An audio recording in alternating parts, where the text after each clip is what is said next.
Now, national security is the purview of the executive branch, and the Supreme Court of the United States is always hesitant to involve the judiciary in military matters, national security matters, instead choosing to defer to the executive and legislative branches under the political question doctrine. Now, this acknowledges that national security and military matters are committed by the Constitution to the political branches of government. The judiciary shouldn't be micromanaging wars, for instance. Now, judges don't get routine classified briefings as executive branch officials and congressional committee members do, for instance. So, when the Pentagon decided to restrict the press corps, to restrict journalists from accessing certain areas of the Pentagon, most Americans were thankful for those restrictions.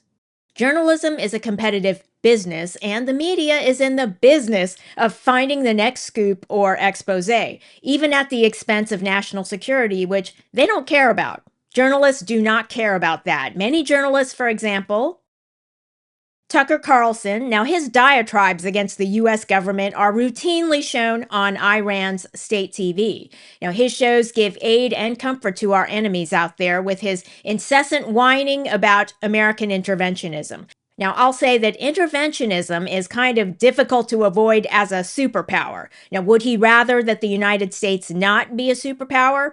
In my view, and this is just my view, Tucker Carlson has no preference, superpower or not a superpower. It seems to me his goal is short term. He's not thinking beyond the next click. Journalists have a profit motive, let's not forget. President Trump recently called Tucker Carlson a low IQ person.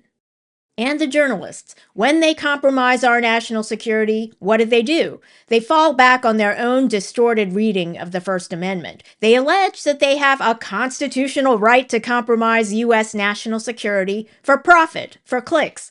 But they're wrong. They don't have the right to rifle through classified information and expose it. Now that's why Edward Snowden is now a citizen of Russia. I mean, he thought the secrecy of the government here was unbearable. How does he like it now? Now, for all those aspiring journalists out there, Snowden is a cautionary tale. Now, this next case I'll talk about probably will end in a similar way, though not with asylum in Russia, but at the U.S. Supreme Court.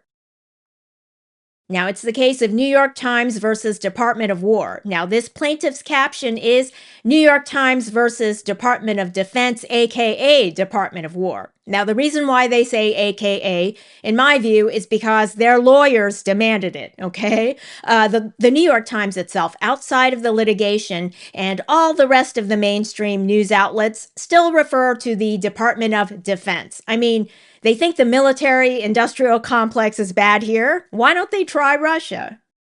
So, New York Times versus Department of War.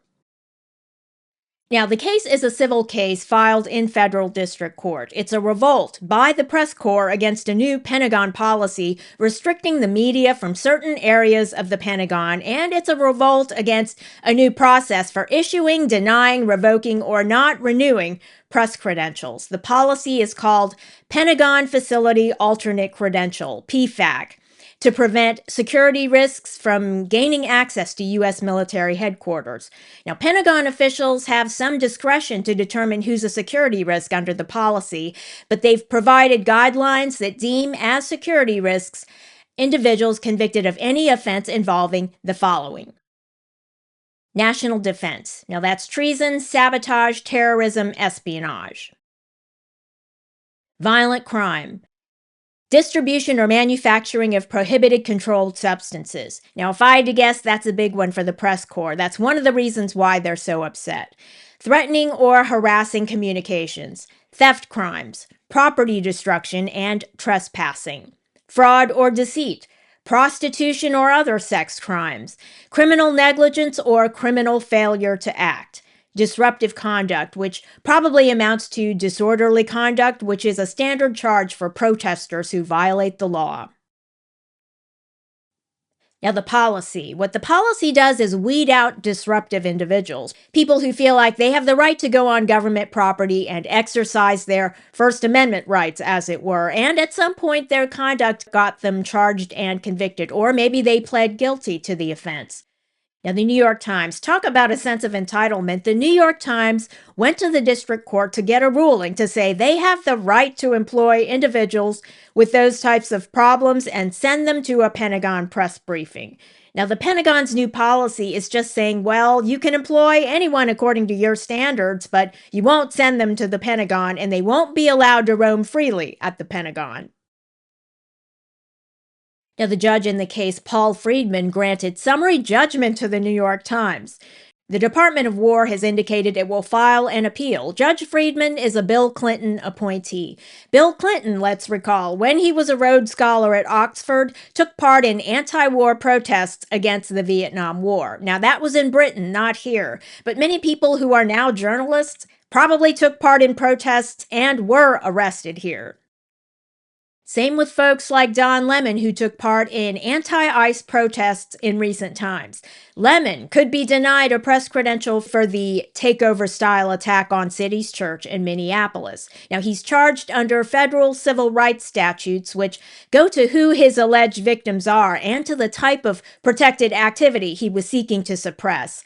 And along with that, his actions encompass disorderly conduct and trespassing. Don Lemon might have difficulty gaining a press credential under the Pentagon's new policy.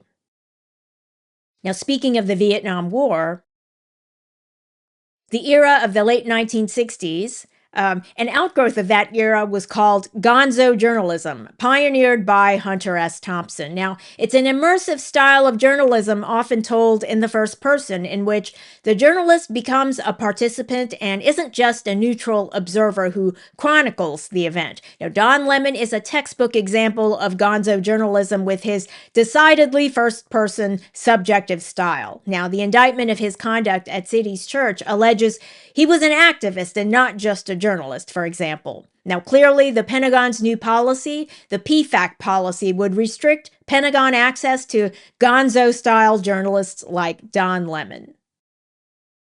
Thanks for watching, and if you enjoyed this video, leave a like and don't forget to subscribe.